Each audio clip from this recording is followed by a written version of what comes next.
Welcome back. As we promised, we are going to discuss another anniversary, or to be proud of another anniversary. This time it's 100 years. In 1922, I tried to imagine the excitement, the joy and happiness of Howard Carter, or Lord Howard Carter, who spent decades, tens of years of his life here in Egypt, trying to discover King Tut's tomb. And finally he did it.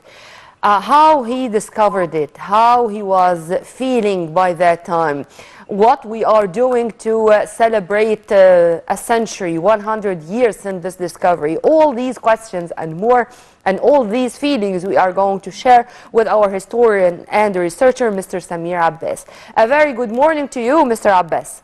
Good morning. Good morning to you and to you all. As I said, I was trying to imagine how Howard Carter himself felt when he was just going down some steps to find himself into this glorious room, into this glorious tomb of the royal child. Give us first an impression or a preview, a panoramic view of the tomb of King Tut. So, first of all, we need to identify between the very common story and the real story. So, unfortunately, the story of Howard Carter and Lord Carnarvon, he was the financial supporter of the discovery of King Tutankhamun. So, both of them and their stories has been promoted to us and has been introduced in our history book by during the colonial period. And in the colonial period, which is means more specified, talking about the British period, they were mainly focused to show how important the British rule, Lord Carnarvon and Howard Carter to discover King Tutankhamun, which is another way to say that they were not a very important reason of the discovery, but we should not neglect a very important Egyptian local rule from Luxor, a very dedicated team, and a young boy, 9 years old. He was there, and he was the main reason behind the discovery. This is the part, the hidden part of the story, which is unfortunately not being introduced by the colonial period, by the colonial media at that time. So this boy, he was responsible of providing and arranging the logistics of the drinking water of the workers. And after 5 years or 4 years of excavation, Howard Carter, he was dying to find King Tutankhamun tomb, because there was an evidence of there is a tomb which is not discovered, not open yet, it's still there, based on some artifacts has been found in the valley, but they couldn't find it, and that's why he was keeping searching and taking money from Lord Carnarvon to support his excavation, until Lord Carnarvon, he get tired, and he said, I will not support anymore for more seasons. This is the last season for you to find something special to put me in a very good status in Europe. So what happened is Howard Carter, he hired this young boy, and this young boy, he was responsible of bringing his clay pot, like Zir, like this clay pot which is for boiling the water, for drinking water, and moving that from place to place according to the logistics, the working logistics, and running between the village and the working sites to fill this jar with water. One day, when he was fixing this jar in the morning, he had a solid ground, when he was digging to fix the jar, and when he was very curious to excavate more, and he found a shaped block, he excavated more, and he found the shaped blocks taking the shape of a step. And he reported Howard Carter, he rushed to the site, and he kept cleaning, bring the whole team in cleaning, and he found that step 1, step 2, the third, the fourth, the first, until they found all of the steps leads to a sealed tomb by the name of King Tutankhamun.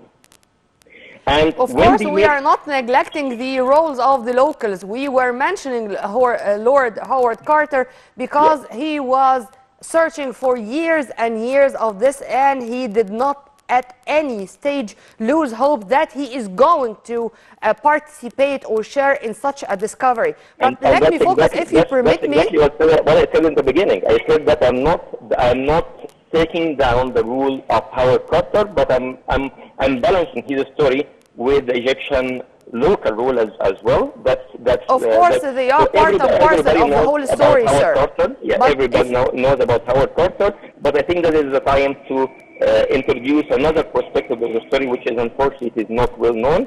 So, by the way, the first person who walked inside these tombs, that was a young 9-year Egyptian boy, because when they made a hole in the sealed door, they couldn't fit anybody inside except this young boy who was the first one to walk inside the tomb to carry a candle for Howard Carter and Lord Carnarvon to see what is inside. And the interesting thing that if you take the turban out of the head of this boy and you dressed him with a double crown or the headdress of the ancient Egyptians, he will be very much like 90% looks like Tutankhamun, which is his grandpa coming back, the first coming to back meet alive. his grandpa. It meant to that. Exactly. But exactly. Coming back alive in order to help in rediscovering his If you permit me, I'd like to focus on the components, on what we have found, because one of the most important issues or the things which made this discovery such a wonderful, mega significant, marvelous discovery is that this was approximately the very first tomb to be found intact.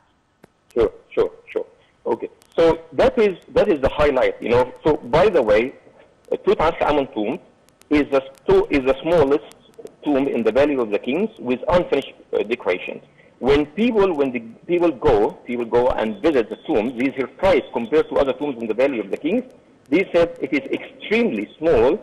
And it is not worth to pay the extra ticket. It is not worth paying the extra ticket actually for that. But the highlight, even King Tutankhamun, he was not that well rewarded or well known in the Egyptian history. He was not even in the king list of the ancient Egyptians. So the main thing which is make his tomb is extremely, and him, very important. So far, he is the only tomb in the Valley of the Kings which is found nearly intact. With the tremendous treasures. And the interesting thing is this tremendous treasures, which is considered the most important archaeological discovery in the history of the world until now, that is that has been found in the smallest tomb in the Valley of the Kings with unfinished decoration, and also for a king which is ruled very young, 9 years old, and he died at the age of 19, and there was no good preparation for his burials, which is giving an indication of how much treasures has been lost of the Valley of the Kings, or the good hope is still a chance to find some other tombs not being discovered. Yeah. So this collection, there is like 1,500 actually artifacts. There are many of them covered with gold sheets, some of them made out of solid gold. Of course, this very rich collection which is in the Egyptian Museum now, and it is planned to be moved. The Golden Mosque is enough. In your opinion, sir, or what's your vision regarding the should-be celebration? I mean, celebrating 100 years, it should be something different. What's your vision regarding that? That's a very good question, and I hope that I can find a good idea for that. I'm not actually... so let's brainstorm together, actually, of how we can celebrate 100 years. So first of all, I think that to make a very good documentary of King Tutankhamun, he's like, or better, a movie. I think that it's worth a movie. You know, remember that the most common for common people, they get their information normally, not from books, not from documentaries. They get it from movies. Think about Cleopatra, and the most work of media, which is influenced or became an education material for people to learn about Cleopatra and to make her famous, that was a movie made about her. I think that the life of Tutankhamun and his father Akhenaten, and connecting that together in one movie, sponsored by the Egyptian government, has been produced very well, and with international characters like stars, you know, like acting for the movie. I think this movie will not only sell very well, Egypt as a country will make a very good profit from it, but also will help greatly to promote for Egypt and keep Tutankhamun. That is, I think, that is one of the... And we do have a lot of talented teens who can act the role of King Tut, because he is our ancestor. He's our grandpa, if we may say so. But let us return back to King Tut for a while, if you permit me. How old was he when he died? He was only 19 years old. 19 years old. Okay.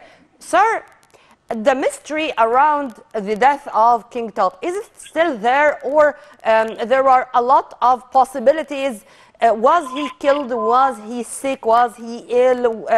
I mean, all the time, you know, when King Tut is mentioned far from his tomb and the royal, the golden mask and stuff like that, you would find something mysterious about his life or something mysterious about his death. Still, we now know everything and in detail about his life and his death. Okay, so that's another very good question. First of all, any archaeologist, Egyptologist, he will say that we know everything about what happens to King Tutankhamun's tomb now, and that is the end of the story. It's a huge mistake, and unfortunately, this huge mistake has been committed throughout the history of archaeology in the last 100 years for many times. Yeah. The good thing about the ancient Egyptian civilization that it's very well documented. If it is, this documentation has been found or still waiting to be found. Not only, also there is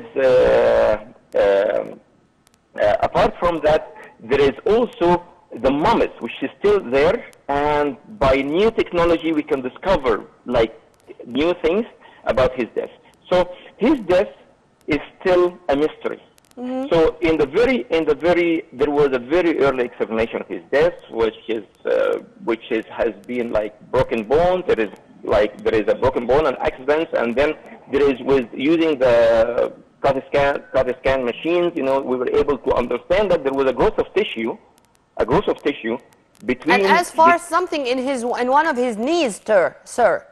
Yes, exactly. That's what I'm talking about. There is a growth of tissue between the broken bones. Skull and knee, there was something. We don't know till the moment if this was a surgery or this was something which led to his death. I mean, he was killed by being beaten. The surgery part was being proven by the CAT scan. That was bare hole surgery to drain the blood from his brain after having an inner bleeding, causing pressure on his brain, and he was almost paralyzed for 3 or 4 days before his death. And that was a big discovery, because the original story in the old one, they thought that he was killed by smiting his head with like an axe. His name was Tutankhamun before being changed to Tutankhamun. That's a different story. I'm not sure that how much time I have in order to go that deep in the topic. We are going, sir, if you permit me to have a promise that you are going to be our dear guest live here in the studio to speak about this and in detail. Definitely. But tell me how much time I still have so I can give you the story which is used for that. But answering your question about the main reason of his death, we assume that, you know, that was an accident, and broken bones, inner bleedings, paralyzed. They tried to save him, bare hole surgery. There is an evidence of a growth of tissue between the broken bones for like 3 or 4 days between his death, and that cannot be discovered without the modern technology. Yeah, today. Sure. Yeah. We need episodes and episodes to speak in detail about each single tiny detail about our pharaohs and about our great civilization. Sir, you are always an added value to our programs. We were very much delighted to have with us via phone Mr. Samir Abbas, our historian and researcher. Thank you very much for being with us, sir, and have a very good day. By this, we come to the end of our episode of our breakfast show for today. Stay tuned on Nile TV International always for more updates and for more details.